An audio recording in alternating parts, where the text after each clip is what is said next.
Mwasuze mtyano abazukuse tuddemu agataliiko nfufu nga bwe gabadde mu kiro. Nze Sanyu Robina Mweru kandi ne Mebo Mulungi kiriza tutandike nga tukutegeeza ebikulu ebyagabaddemu. Ekulu mu gataliiko nfufu. Ate gwe alumizibwa alusazi nga zikuyisa bubi ofuna ekikeeto oba gaasi mu lubuto gwekozesa Lugave Alusa Syrup musange mu pharmacy ne drug shops zonna lyakakasibwa National Drug Authority. Lanzo Luxury Bathing Soap, the ultimate refreshing feel. Distributed by Chopper General Enterprises. You can find Lanzo Luxury Bathing Soap in shops and supermarkets nearby. Twasoka wa administrator general Nendibalaga. Dr. Hilary Musoke Kisanje yali mukwano gwa Kafeero ayogedde ku bye yalaama. Kyovola nali nganye okuziikula Kafeero. President Museveni ayagala kusinkana Kabaka omumyuka wasinkanye Katikkiro. Eyali Road Mayor Erias Lukwago alajanidde omulamuzi atwalibwe Buyindi ajjanjabwe. Afa obulumi. Paalamenti ezzeemu okutuula wakati mu mujjuzo. Ababaka abamu beeteebese ku ttaka.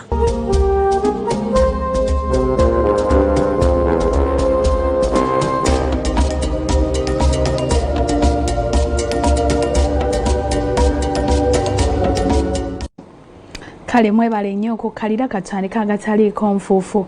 Tutandise n'omu ku baali mikwano gy'omugenzi Paulo Kafeero nga mu kiseera kino ye muwabuzi wa President ku nsonga z'ebyobulimi akukulumidde abaana b'omugenzi abalemezza ensonga z'omugenzi ono mu mawulire. Ategeezezza nti yalabula abaana bano nga batinkiza eky'okugenda ku DNA nti ebinaavaamu tebigenda kuba birungi. Ekiseera kyange kyensigazizza kyonnambula mubaaki kutyanse.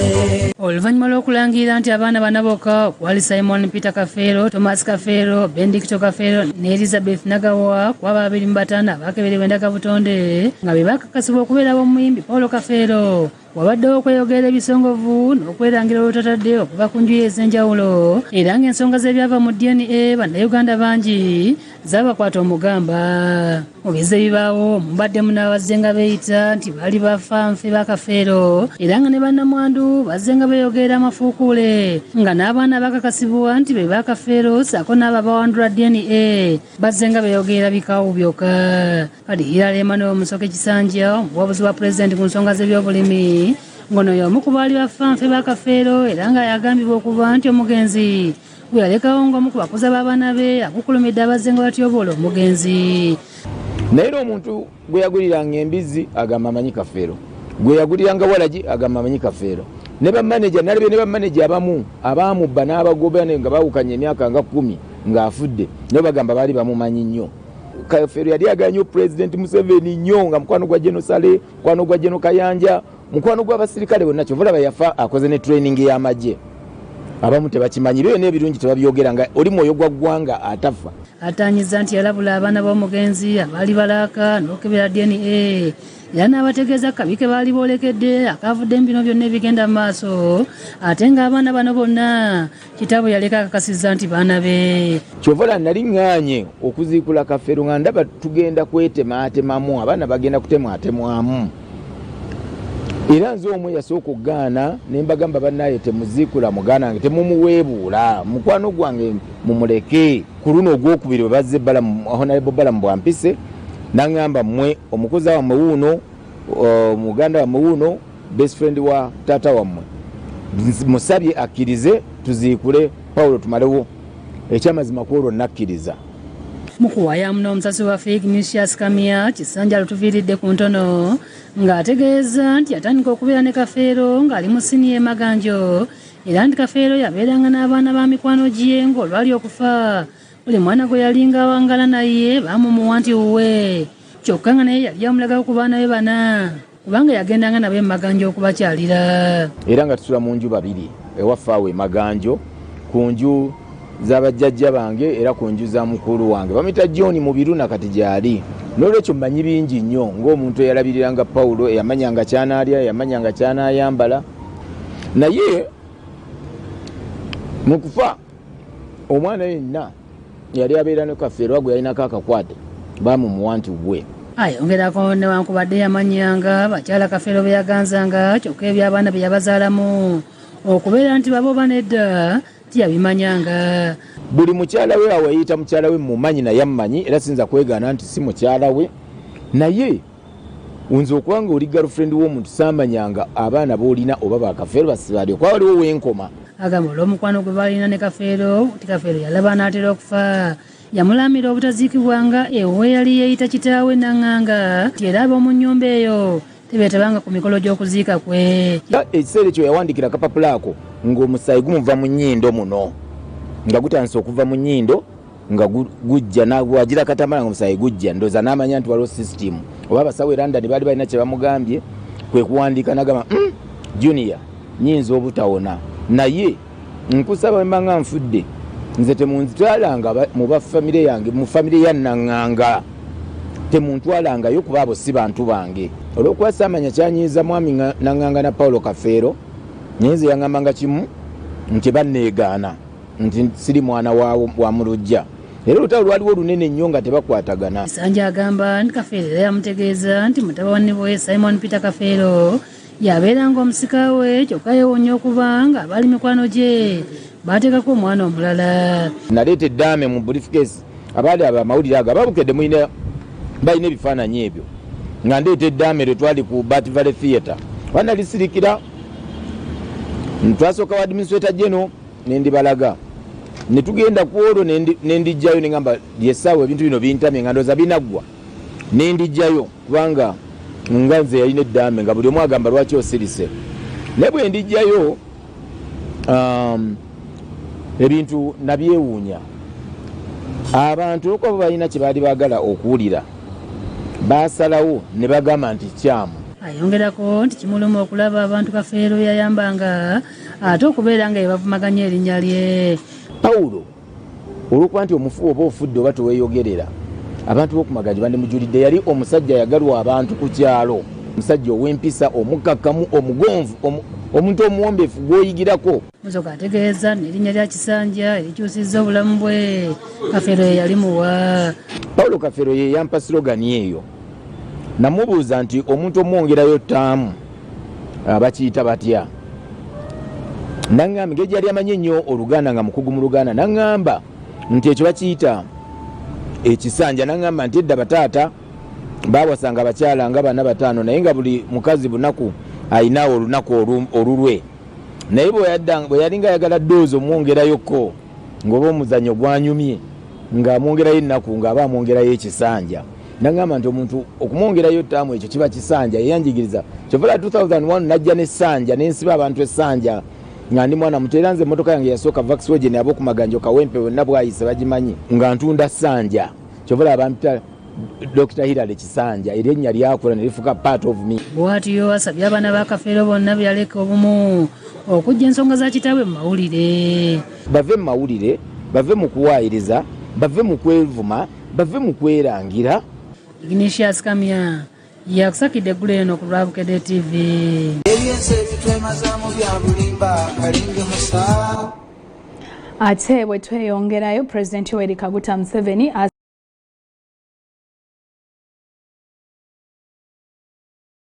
abakulembeze b'ennono abalala mu ggwanga okwogeraganya ku ngeri y'okutumbulamu embeera z'abantu.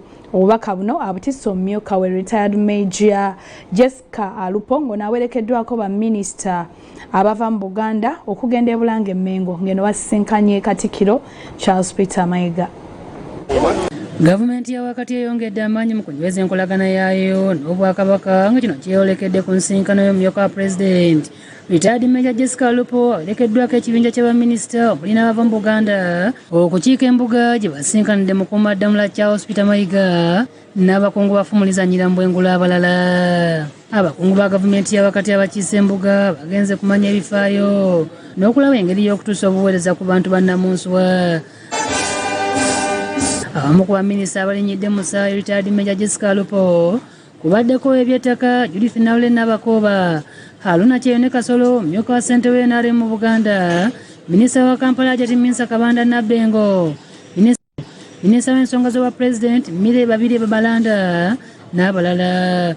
mubaka bwa pulezidenti bwatise Alupo asabye obwakabaka okola enteekateeka mwana asisinkanira Ssaabasajja Ronald Muwenda Mutebi owookubiri n'abakulembeze b'ennono abalala okwogera ku nkulaakulana egasiza awamu abantu. His Excellency the President asked me to also announce he will again appoint another special day where he will meet all the cultural leaders of Uganda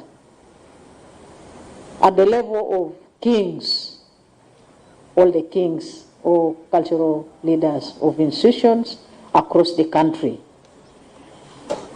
to discuss the future of our country.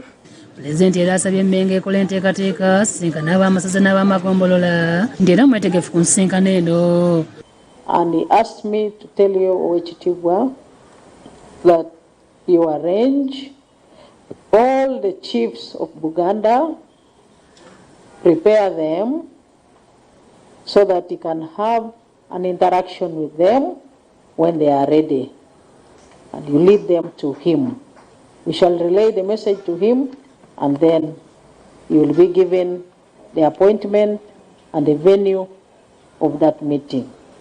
In so doing, His Excellency the President would like to directly participate in this dialogue.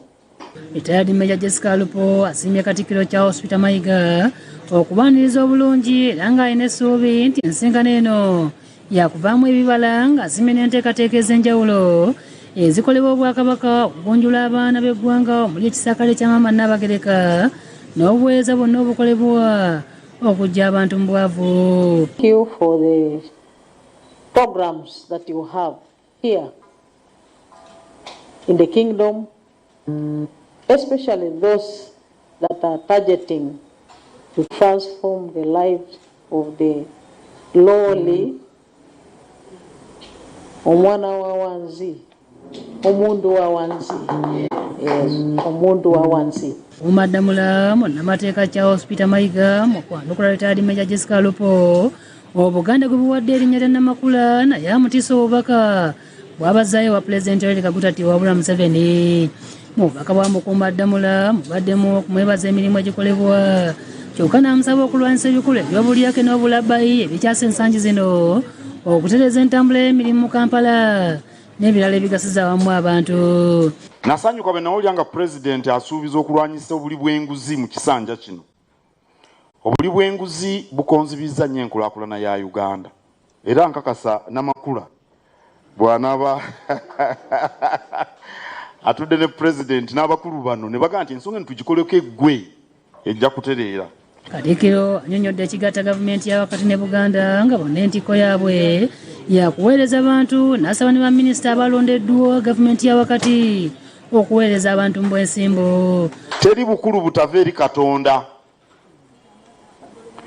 Awo nno tubaagaliza obuweereza obulungi mubale ebibala. Bwe mubala ebibala mu bifo mwe muteereddwa ffenna tujja kuganyulwa nga bannayuganda. Ssaabasajja Kabaka atuuka ku muntu asookerwako ng'ayita mu baami be.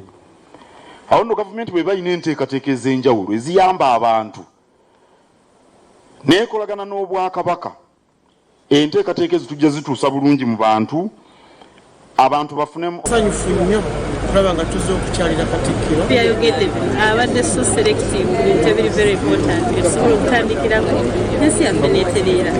Kye tusinga okwettanira y'enkolagana ya gavumenti eya wakati n'Obwakabaka. Nga tugenda okujaguza amatikkira tugamba nti Ssaabasajja wangaala ogundebunde. Kosi kimpeera ddala essanyu era muyozaayoza baffe agundebunde kyukyuma ku Lydia Nakiguli ne Ronald Kakooza tebakusakidde eggulu eno ku Lwabukedde TV. Eyali omulodi wa Kampala ng'ono ye munnamateeka owa retired Kano Kizza Besigye ne Haji Obed Lutale Ssaalongeriyasi Lukwago alajanidde omulamuzi amuyamba amukkiriza atwalibwe mu ddwaliro e Buyindi afune obujjanjabi olw'endwadde ezimubala embiriizi. Amubuulidde ku alipoota eyakoleddwa abasawo mu ddwaliro e Mulago eyalambisa endwadde 5 ezimulya obubi wabula omulamuzi omusango agongezaayo okutuusa ng'ennaku z'omwezi 16 omwezi guno. Bannamateeka abooluganda ab'emikwano n'abawagizi b'eyali Lord Mayor wa Kampala Salongerias Lukwago era nga ye munnamateeka we Titan Dr. Kizza Besigye bakedde ku kkooti e Makindye okulaba omuntu waabwe n'okugoberera omusango ogumuvunaanibwa. Ebyokwenda bibadde eggologolo era ku ssaawa 4 zennyini kkooti n'etandika ng'omusibe taleeteddwa era bannamateeka abe bamwekangidde ku nkola ya Zoom. He's not in court and I must say that even the presentation on Zoom was a clandestine move. We were not informed, only to be informed that court is sitting and prosecution is already seated. Ku mulundi guno kkooti ekubiriziddwa omulamuzi Aida Nanjala oluvannyuma lw'omulamuzi Sarah Basemera era nga yali mu musango guno obutabeerawo. Bannamateeka ba Lukwago basabye kkooti okubeera n'ekyesalawo ku nsonga za Lukwago olw'embeera y'ebyobulamu bwe. I am sure that you would be interested in knowing why the accused person has not appeared. Omulamuzi ategeezezza nti talina kyasobola kukola ku nsonga za Lukwago kubanga si yawulira omusango guno ng'atuuliddemu munne ataliiwo. Oludda oluwabi nga lukulemberwa Barbara Masinde lusabye kkooti okwongezaayo omusango guno kubanga okunoonyereza kukyagenda mu maaso ate nga n'omulamuzi taliiwo. Lukwago awanise omukono okubaako n'ekyayogera era munnamateeka we Medad Lubega Segona n'asaba omulamuzi amukkirize. When I noticed and submitted that my client seems to have something to communicate to court. Ono abuulidde kkooti embeera gye yalimu n'ategeeza omulamuzi n'okumuyitiramu alipoota y'obulamu bwe okuva mu ddwaliro ekkulu e Mulago. Amubuulidde nga bwe baamuzuulamu endwadde 5 enzibu ennyo ezitasobola kukolebwako mu ggwanga ng'alina kutwalibwa Buyindi gye babadde bamujjanjabira. Ategeezezza nga bw'atassa bulungi nga yeetaaga kubeera mu kifo awali empewo emala era nti amawuggwe ge oludda olumu lwakalambala. And once the breast will be limited oxygen, I suffer breathlessness, and that's why here I was gasping for air because the windows are closed and I was not feeling well. Agambye omulamuzi nti olw'obutalya mmere abasawo be gye baamulagira kaakati gyali erimu asidi ng'amuleeta ekikeeta eky'amaanyi ekimuviiriddeko okwokebwa era nga kino kigenda kumuleetera kookolo singa abeera talongooseddwa. They spill over back to the gut, causing what they call acid reflux, regurgitation, and in the end, they may cause lower esophageal cancer. Ayongeddeko nti teyeebaka bulungi kuba abasawo e Mulago abaamukebera baamulagira okwebaka kya bugazi olw'obulwadde bw'enkizi nga mu kiseera kino amagumba ge gaseeseetuka nga tegasobola kujjanjabibwa kuno. There was an implant, an artificial disc, which was inserted here when I went to Mulago.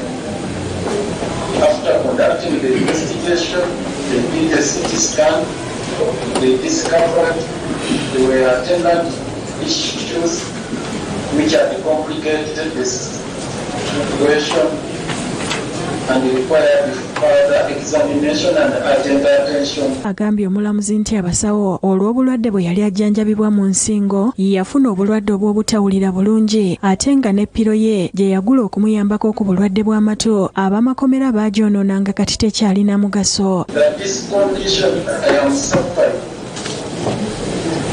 complicating my hearing system, my station tube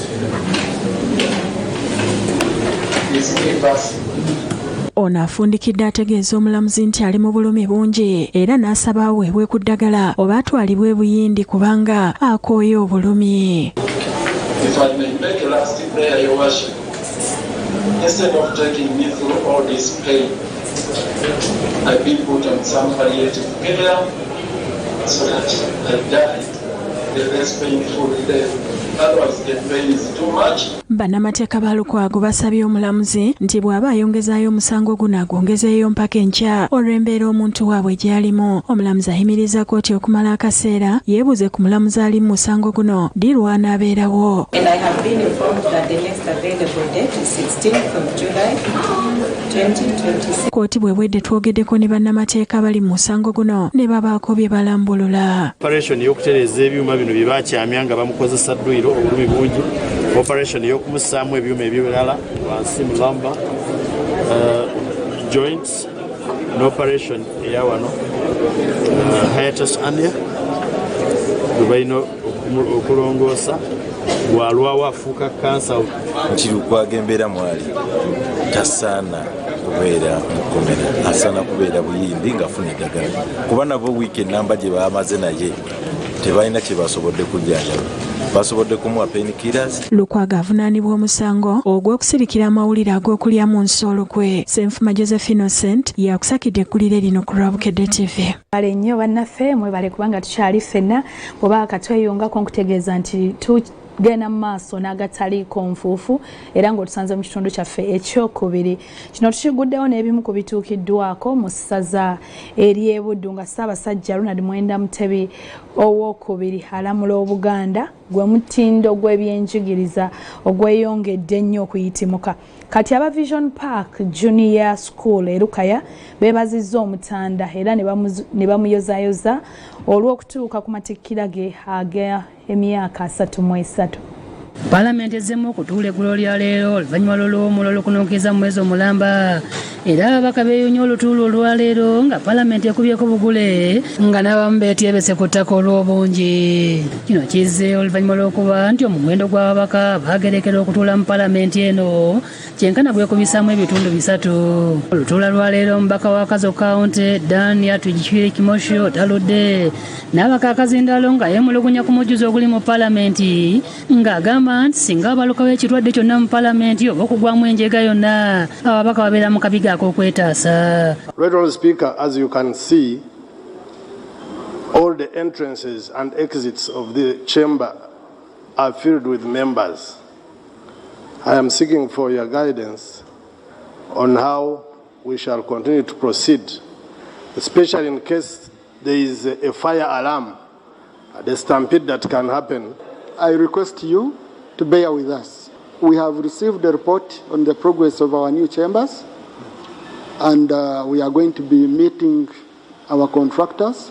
Akulira oludda olwabula gavumenti mu palamenti Joel Ssenyonyi naye asinzidde mu lutuula luno n'avumirira ebikolwa eby'okulinnyira eddembe ly'obuntu ebikyasa ensangi zino mu ggwanga saako ekya gavumenti okulemesa abavunaanwa okweyimirira mu kkooti. Government now begins to moot the idea to say for certain offences we should scrap bail. You are judging this person guilty before court does. Right, Honourable Speaker, I think this needs a substantive paper to be brought.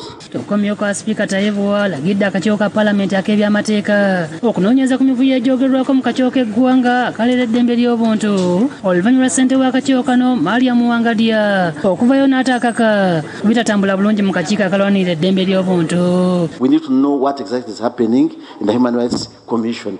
Otherwise, speaking, I don't think we have anything happening in that commission. People are fighting each other.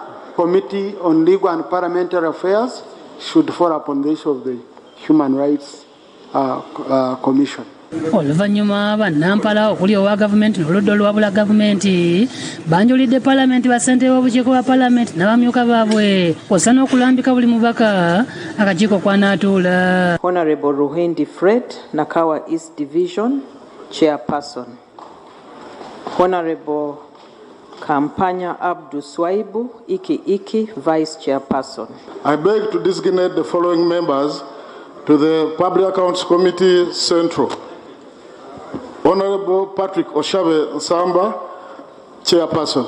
Ogeddeko n'awangudde obwa ssente w'obukiiko okulya Jatimadina Nsereko Akawempe South aweeredde omumyuka bwa ssente w'akakiiko akalwanyisa Mukenenya era nga laze bagenda okutandikirako. Nze era kyendowooza gye tujja okusookerako kusooka kutalaaga na kumanya malwaliro ki oba organizations ki ezibadde zigaba amaddagala badde bagagaba kati balina we bagenda okujja kati kubanga abamu babadde taken over by idea n'abalala kati then tulyoka tumanye abatalina bagenzeewa tugenda kukola tutya. In fact task nene nnyo kubanga kino kya bulamu teera nasoma bya bulamu n'olwekyo we bantadde nja kuweereza bannayuganda. Naffe twagalera okweyama okuba nga tuteekawo eriiso George. Mu ngeri emu Paalamenti ekakasizza bakamisona abajja okuli John Baptist Nambeshe, Jessica Wabiku, omubaka omukyalo wa Jumani, Susan Abeja, omubaka omukyalo wa Tuku District, ne Faith Nakuti, omubaka omukyalo wa Napak. Era ababaka bataano bakakasiddwa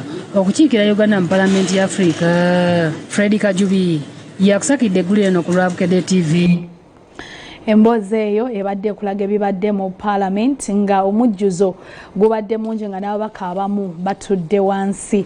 Kati nsaba nkuzeeyo ku mboozi gye nsoose okutegeezaako ey'ebimu ku bituukiddwako mu ssaza lya Ssaabasajja ery'e Buddu nga Ssaabasajja alamula Obuganda bino e Masaka omutindo gw'ebyenjigiriza gusituse nnyo era olunaku olwaleero aba Vision Park Junior School erukaya beebazizza Omutanda olw'okutuuka ku matikirage aga emyaka 33. Ebikwata ku ssaza Buddu erikwata ekyokusatu mu bwagagavu mu masaza ga Buganda 18 nga twetekera okujaguza amatikira g'amasomogi ag'emyaka 33. Omwami wa Kabaka alamula essaza lye lino Pokino Jude Muleke mwe yalambikidde ebituukiddwako bukya Magulu Nnyonda atuula ku Namulondo y'abajjajja be omulina okutumbula ebyenjigiriza era n'amwebaza olw'okubalambika obulungi. Njagala okukwebaza Irene olw'ebyo byonna by'otutuusizzaako okulaba ng'embeera zaffe zisituka mu by'obulamu, mu byenjigiriza, mu by'obulimi obulunzi n'obwegassi n'ebirala byonna. Twagala okuwonga mu maaso g'Omukama akutebusa abalabe bo, akwongera amagezi oyongere okutukulembera obulungi. Wangaala nnyo Ayi Ssaabasajja. Kati olwaleero ab'essomero lya Vision Park Junior School erukaya mu Kalungu mu ssaza Buddu beegasse ku Pokino okuyozaayoza beene olw'okutuuka ku matikira ge ag'omulundi ogwa 33. Nga ndi wano okuyozaayoza Ssaabasajja Kabaka olw'okutuuka ku matikira ge ag'emyaka 33 nga mpita Bukedde TV. Bano nga bakulembeddwamu omukulu w'essomero lino Juliet Mwogeza balaze essanyu olw'ebyo basobodde okutuukako ku mulembe guno omutebi era nga n'abayizi baabwe bayitira waggulu. Vision Park essomero lyaffe lisangibwa wano mu Lukaya mu tawuni siwala nnyo okuva ku main. Essomero lyaffe tukola bulungi nnyo, abaana tubasomeseza ddala era tuyita bulungi. Nga n'omwaka oguwedde twatwala ekifo kyakuna mu Kalungu District yonna era buli yasoma ku mawulire nkakasa wakiraba. Agamba nti era baaweebwa omukisa omwaka guno kubanga be bamu ku bayimbira Ssaabataka ng'amuyozaayoza. Ate nga n'okuyimba tetukulese mabega. Naye omwaka guno Vision Park ffe bamu abaali mu kuyimbira Kabaka nga tumuyozaayoza. Mwogeza ayogedde ku bulungi bw'essomero lino obweyolekera ku ndabika yaalyo, ensomesa ennungi, abasomesa abatendeke, okutumbula ebyemizannyo n'ebyemikono era n'asaba abazadde okubongera abaana. Muleete abaana bammwe ku Vision Park, abazadde abali omwe n'ambakubiriza mujja kufuna ekirungi. Tuyigiriza ebintu bingi ng'ogyeko ebyokusoma byokka, tuyigiriza ebyemikono, tuyigiriza abaana ebyemizannyo, okubaka, okusamba akapiira. Abamu ku bakulembeze b'abayizi ku ssomero nabo bayizaayozezza Omutanda olw'okutuuka ku matikira ge aga 33 nabo ne beeyama okujjumbiranga enteekateeka z'Obwakabaka. Okuva ku Vision Park Junior School erukaya Kalungu, Ssaabasajja tutuyozaayoza okutuuka ku matikira ag'omulundi 33 era tusaba Mukama kutukuumire. Nze Segito Francis, Head Boy Vision Park Junior School Lukaya Kalungu. Ayi Ssaabasajja tuyozaayoza okutuuka ku matikira ag'omulundi ogw'33 era tusaba Mukama akuwangaaze naffe ng'aba Vision Park tambuli wamu na nteekateeka za Buganda. John Bosco Seruwo yakusakidde gwino ku Lwabukedde TV. Weebalire ddala okkiriza ne kutambula ffenna nga tukuddiramu amawulire. Kati nno ab'ekyenkya mu studios mwebali okutandisa olunaku. Tukwagaliza okusiiba obulungi, weeraba.